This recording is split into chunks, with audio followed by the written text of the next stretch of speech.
Hey guys, Ty with New Acre Creek Homestead. Welcome back. Thank you so much for clicking on this video. So we just got done having some family breakfast. It's a little cloudy, a little gloomy, but I just wanted to take you guys on a walk around to kind of see what we've done. We've been here about 6 months.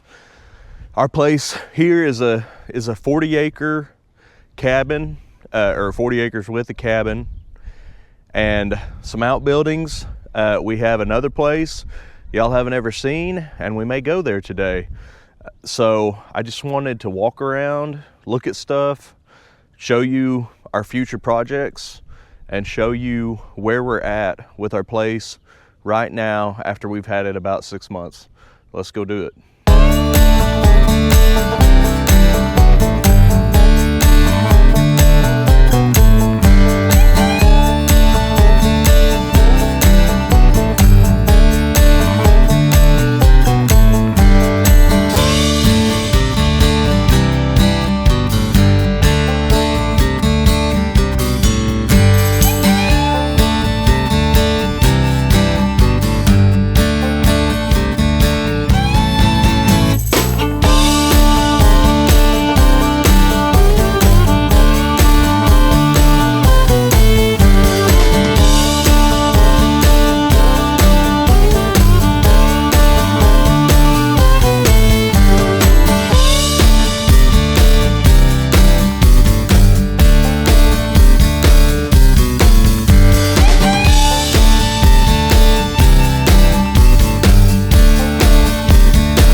Okay, so here's kind of the front yard of our house. You're gonna go back, if you look at the first video, you're going to see what this used to look like. All of this was all grown up, trees, you know, all kinds of stuff. There was an old home site had been here, and they had either burned the house or torn it down, and kind of all this stuff was left. There was like a there's like a concrete slab here, and Paul came in and dozed that over. We hauled it off. Here's one of our projects coming up before spring, the chicken house. This is going to be our chicken house. Now, you're gonna look at it and think I'm crazy, but I think it's got potential. We've just gotta do some new framing, clean out some junk. I think we can do it. I'd love to hear y'all's opinions on if that's a terrible idea or not. I mean, you know, we just need to tear this stuff out, get some new tin. We have to fill in some holes, haul off some blocks, just a little bit of elbow grease, do a new door, get this stuff out of here. We're probably gonna need another trash dumpster. It'll be our third big trash dumpster we've gone through. So here's something else you guys haven't seen. A pond.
we dug this pond out.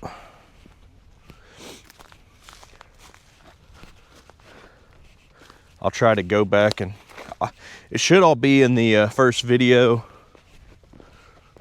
I'll try to go back and give you guys some clips of when I came out here and pumped it down. But Paul came out here with a dozer and excavator and just totally transformed it. This used to be basically a puddle. I mean, it was nothing. But everything you see all around here used to be totally kind of overgrown, all that stuff. We still got some metal back here to haul off. But we've come a long way. My plan, there's been boxes on the back of my seed drill. My plan, I'm gonna keep smoothing the next couple days.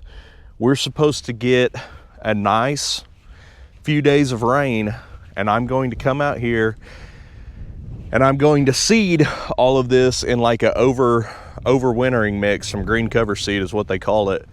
And I'm hoping we can grow something, because I want to bring some of our baby calves that are over at Kirsten's mom and dad's place. I want to bring them home, and I want to start feeding them here and have them here.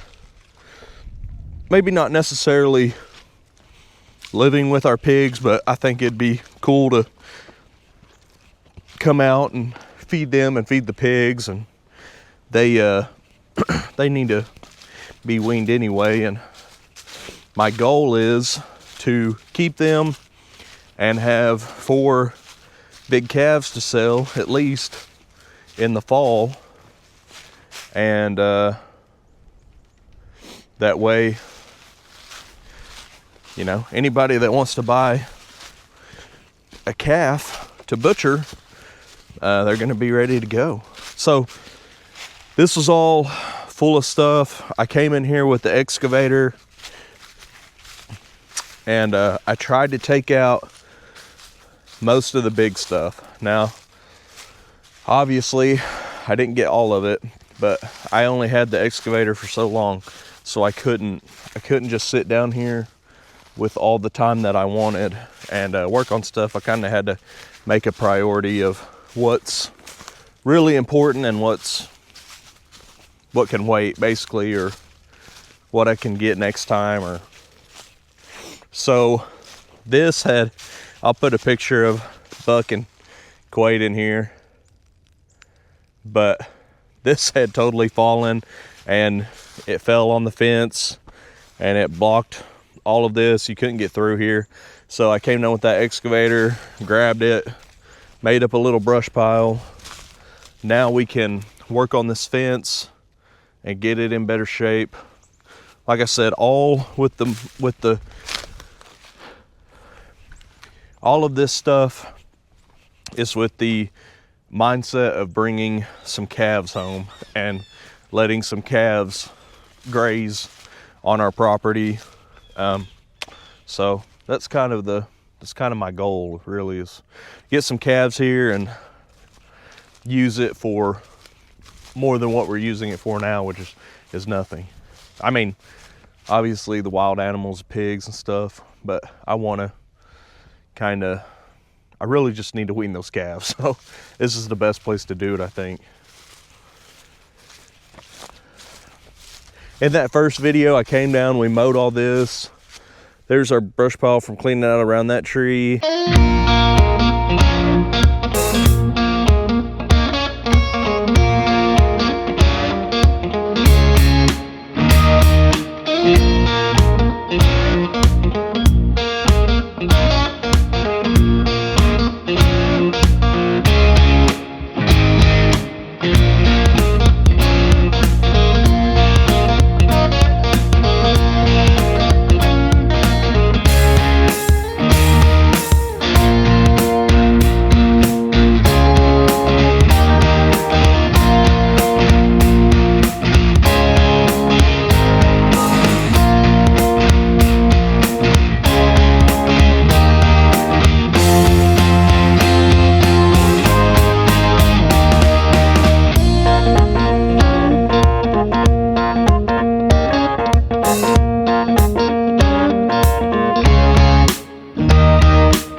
was a brush pile I couldn't mow over.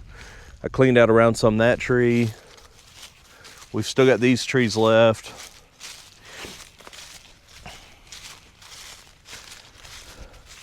I came down and planted some wheat. You can just barely see it. I just got it in here too late. But here's another thing you guys haven't seen. We got another pond.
So here's our other pond. I need to come down and drag the top of this pond bank a few times, make it nice and level. I don't see any deer tracks. One of the big surprises with this place is just haven't seen very many deer. Very surprising. So up there on that bluff is that's the pig barn right now. Maybe a milking barn one day. The creek is still frozen over. See, I don't see any deer tracks. I haven't seen one deer track. It's crazy. Pond is frozen over. Pond. Creek is frozen over.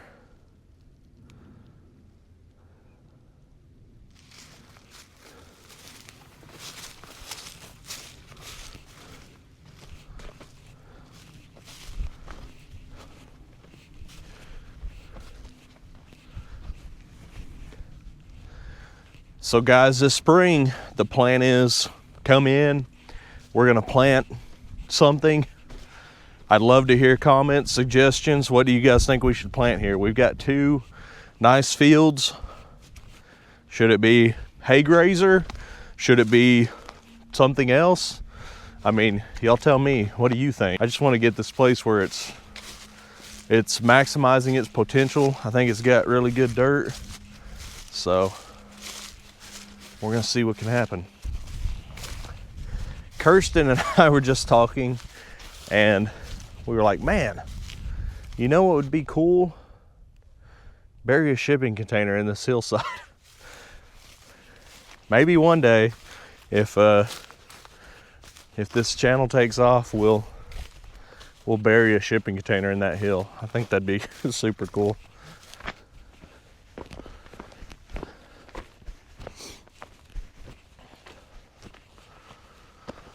This is what I really love about this place.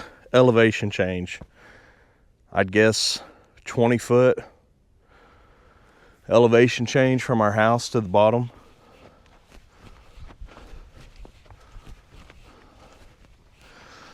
So just looking, you know, what would we need to do to bring calves over? I'm thinking feed them in here.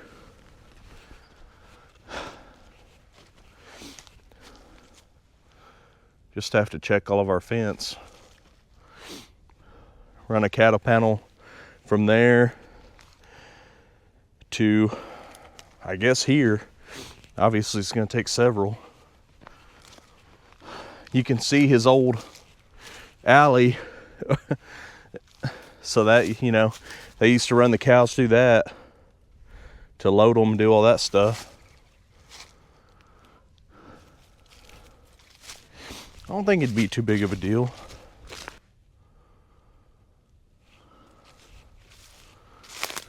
Quite a bit. It's already done. We just need to come in here, cut some stuff down. I didn't think we had time to get to it in last week's video, but I came in with that excavator, did all this, pushed all these trees, dug them up, pushed them back.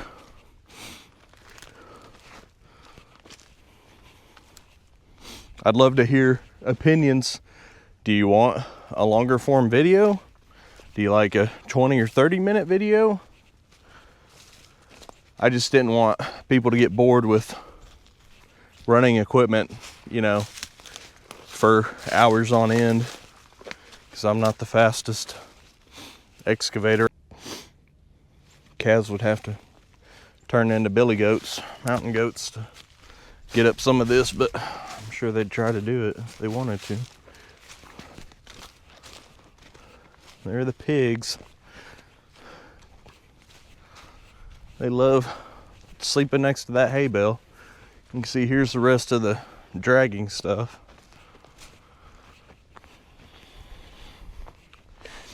Looks quite a bit better. We got a long way to go, but it looks better. Got to pick this up, take it, dump it. We're kind of back to being on a level path, you know.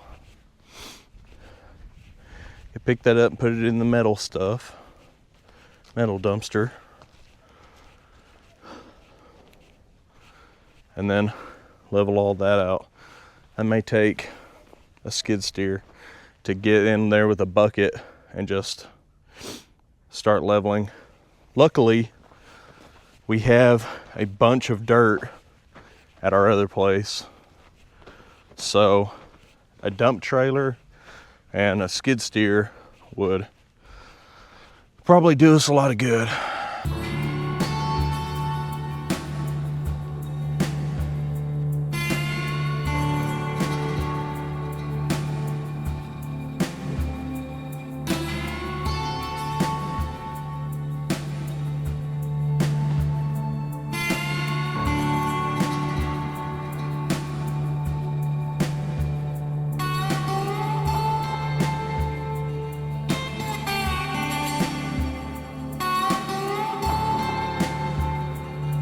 We're probably gonna have to rent that stuff. Our brush pile did not burn. It's still smoking. We may try again today. We got boxes. These tires, like I said, I think we just need to get another dumpster. We have to pay Quaid to start picking up trash.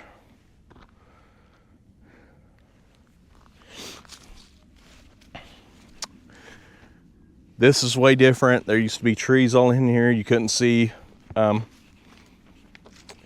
you know, you couldn't get back here basically. I've never been back here other than in the excavator, but gotta take that little cedar tree down. We're gonna get windows, 2 windows back here, and we're gonna get 2 bigger windows in the where the existing windows are. We're gonna get new garage doors. We're gonna get a whole bunch of stuff. That's gonna have a bigger window. The other side's gonna have a bigger window. There has to be some framing stuff fixed, and we're gonna start getting ready for spray foam. What happened here? It looks to me like someone backed into it, pushed it off the stem wall. I think maybe to begin with, garage doors weren't quite the right size, so they went with this, trying to like shim it out. I'm hoping we're having, you know, professional people come in. They're gonna reframe this, and we're gonna have garage doors that are insulated and fit correctly. Over here, so these have electric garage door openers, and obviously they just don't have power. You can see where we're gonna have power ran in just a few days. Right now we're just at the conduit phase. I ripped this out, ripping out the old line, but it had power.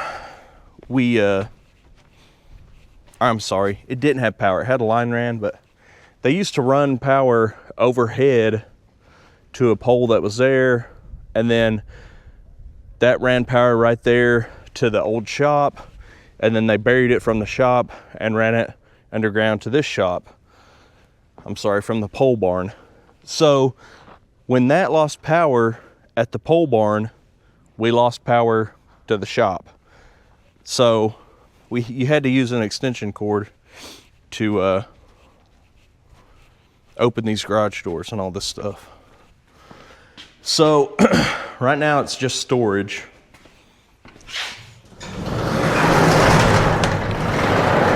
But I do want to show you guys what the before compared to the after. Nothing's wrong with this garage door other than the fact that it's shimmed and probably isn't the right size. It rolls fine. I'm sure the garage door opener works and all that stuff, but we're gonna replace them both. The other one got hung up. It came off the roller or the spring. An issue with the spring, I'm really not sure, but long story short, I had to cut this bottom roller. So it had one of these down there, and I had to cut it because it was bound up in this guide and it wouldn't work. So that's why that door is like that. They had it wired previously. When we bought it, I think the wiring looks really good. We had an electrician is helping us, and he didn't see any problems. The main thing, we're gonna have to get it sealed properly with doors, that, the framing fixed, and then we're gonna have to come in here and get this ready for insulation. I really want your opinions. What is the smart thing to do? Spray foam scares me a little bit, but what I'm thinking is 3 inches of closed cell spray foam in this A-frame portion, and then obviously on the roof, and then do rock wool in our wall. The other issue is I'm gonna have to come in and seal these spaces like this with,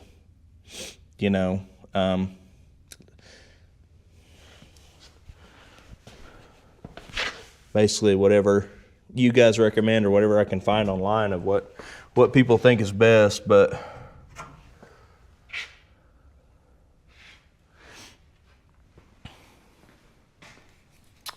my other question, would you guys want to watch us spray foam it? Do you care if we hire people? The only thing that I don't know about is doing 3 inches of spray foam myself, because that's a lot of spray foam. And I've seen people do 2 inches. It seems like a lot of work, with the DIY kits. But before we get to that point, we've got to get it all sealed, and we've got to get it prepped. Like all this stuff, I want it to be clean. That way we have good adhesion from the spray foam. And we're gonna get insulated. We're gonna do a Mr. Cool, and it's gonna be awesome. We're gonna do a wood stove, and all this crap's gonna be out of here. So we're gonna have a mowers, obviously probably gonna go to the pole barn. All this other stuff, we've got a shipping container, and we're gonna put the shipping container probably right over there and block that north wind from the pole barn. And yeah, so exciting stuff, but we've got a lot of work to do, and we're just waiting on our framing guy right now. Guys, thank you so much for watching our channel and following along. It means a lot. Please like, comment, subscribe. That helps us. We've got a lot of stuff to do, and just thank you so much for clicking on the video and following along with us. And thank you, and have a great day.